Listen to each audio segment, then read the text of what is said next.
La vallée de Suse, ceux qui l'aiment ne prendront pas le train. Dans le nord de l'Italie, des montagnards résistent avec force à un projet de ligne TGV censé désenclaver la péninsule.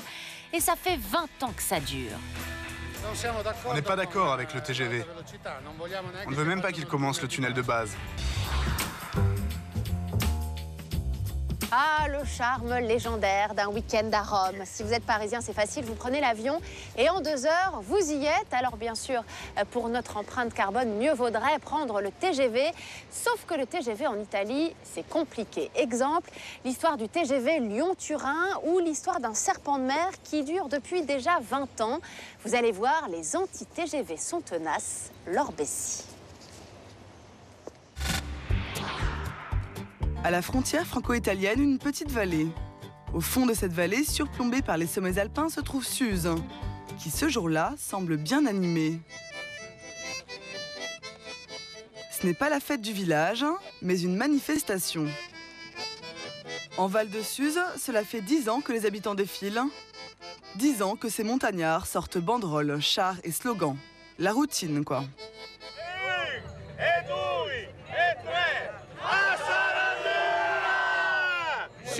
La marche d'aujourd'hui est très belle. La journée est splendide, il y a du soleil rien que pour nous. On est nombreux et on est motivés. 10 000 personnes dans la rue, pas mal pour une petite ville qui en compte presque 2 fois moins. Mais Suse n'est pas n'importe quelle ville. C'est le QG de la révolte des Notaves. On est des résistants, on est des Notaves.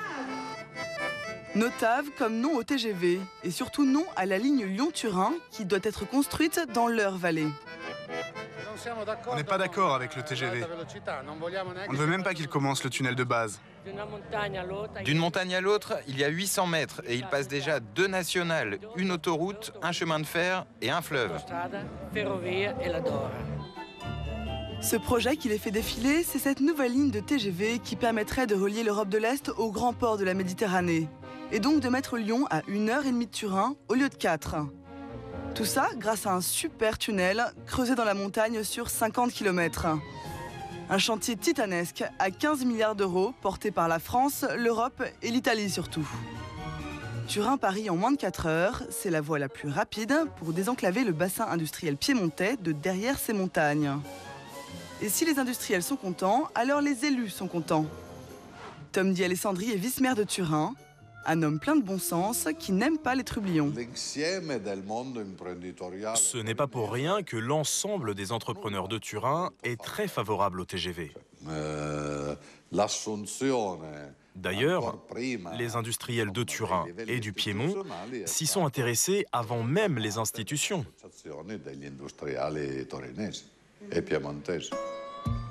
Turin, bonne fille, attend donc sa ligne patiemment.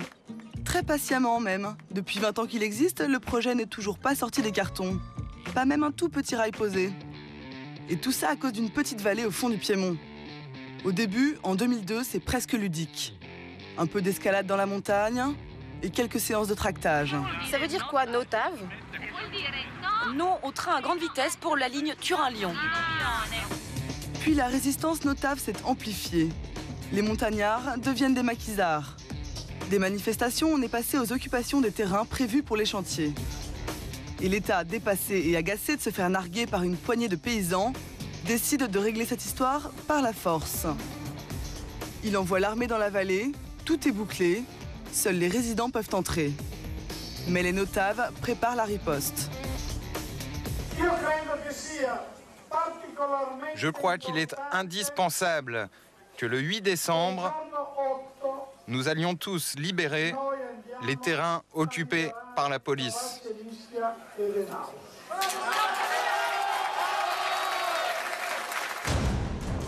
Le jour dit, ils sont pas moins de 50 000 pour aller libérer leurs terres de force. Prêts à en découdre. Les carabinieri aussi sont là. Stupéfaction dans toute l'Italie, ça tourne à l'affrontement.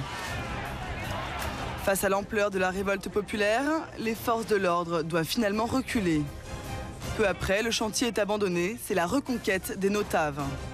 Mais alors, s'ils ont gagné, pourquoi les retrouve-t-on au même endroit 5 ans plus tard? Réponse du leader du mouvement. Ils sont en train de répéter les mêmes erreurs qu'en 2005, parce qu'ils n'ont rien compris. Ils n'ont rien compris à la vallée de Suse, rien compris au mouvement Notave, et ils sont arrogants. Car le TGV, loin d'être abandonné, vient d'être relancé. Suivant certes un nouveau tracé, mais toujours dans leur vallée. Premier forage prévu en 2013. Val de Suse, le soleil n'a pas fini de se lever sur la colère des riverains. Voilà pour la mobilisation. À présent, on va aller regarder dans le détail, on va aller regarder le fond du dossier. Et vous allez voir, c'est étonnant parce que dans les deux camps, c'est-à-dire à la fois chez les pros et chez les anti-TGV, on utilise des arguments écolos. Val de Suse, on trouve des bastillons de la contestation Notave un peu partout. Des maisonnettes comme celle-ci, construites de briques et de broc. Depuis la reconquête de 2005, c'est ici qu'ils se retrouvent pour fourbir leurs arguments et boire le café. Voici Bianca et Biagio. Lui vit carrément sur place. Moi, je suis le gardien du phare. Voilà Luca, lui aussi il est gardien. Gardien du parc naturel de la vallée. Sa connaissance de la montagne l'a convaincu de s'engager avec les Notaves. Nous, on est là, sur ce coin-là. Même si tu n'y connais rien, tu peux voir que chaque couleur indique un état géologique différent. Donc, tu vois bien que c'est une des régions les plus tourmentées, compliquées, alambiquées des Alpes. En fait, c'est un des pires lieux pour creuser des tunnels. Pour Luca, le chantier du TGV est toxique pour la vallée comme pour ses habitants. En fait, le problème est minéral. Il se trouve dans les roches. Elles sont formées de ce qu'on appelle l'asbeste. Attention, cours de géologie. Ce sont des roches qui peuvent être composées de fibres asbestiformes, qui peuvent produire, si elles sont taillées, découpées, travaillées, des fibres d'amiante. De l'amiante dans la montagne. Voilà un argument de poids auquel les promoteurs ont été obligés de répondre. Pour cela, le gouvernement a dépêché un médiateur auprès des populations locales. Commissaire extraordinaire, c'est son titre. Il y a un commissaire extraordinaire parce qu'il y avait une situation extraordinaire. Mario Virano, sa mission, c'est de régler les problèmes. Alors, problème numéro 1 ? L'asbeste pouvait être un problème, mais a été résolu avec un tracé qui ne passe pas dans les lieux où il y a des concentrations de rochers avec asbeste. Du coup, le nouveau chantier est déplacé de l'autre côté du fleuve, et un partout. Mais notre défenseur de la nature n'a pas dit son dernier mot. Il sort un autre argument de son chapeau. Creuser des tunnels, ça va assécher les nappes phréatiques et menacer des plantes rares et protégées, comme le Taxus baccata, une sorte d'if. Ces plantes sont particulières. Elles ont besoin d'un microclimat particulier. Et le fait de changer le réseau hydraulique risque d'abîmer leur environnement. Et donc, à long terme, pourrait compromettre leur survie. Le projet doit être très attentif, non, sur la question de l'eau. Je vous l'accorde, l'explication est un peu floue, mais Virano a une bonne nouvelle pour nous. Tous les matériaux sont enlevés et éloignés par train, non? Bref, il promet 0 poussière dans la vallée et en plus, le recyclage des gravats. Royal! Et pour finir de mettre tout le monde d'accord, voilà une bonne campagne de pub bien ciblée. La ligne Turin-Lyon, ça n'est que du tunnel. Elle n'abîme pas l'environnement. La ligne Turin-Lyon, plus tôt on y va, mieux c'est.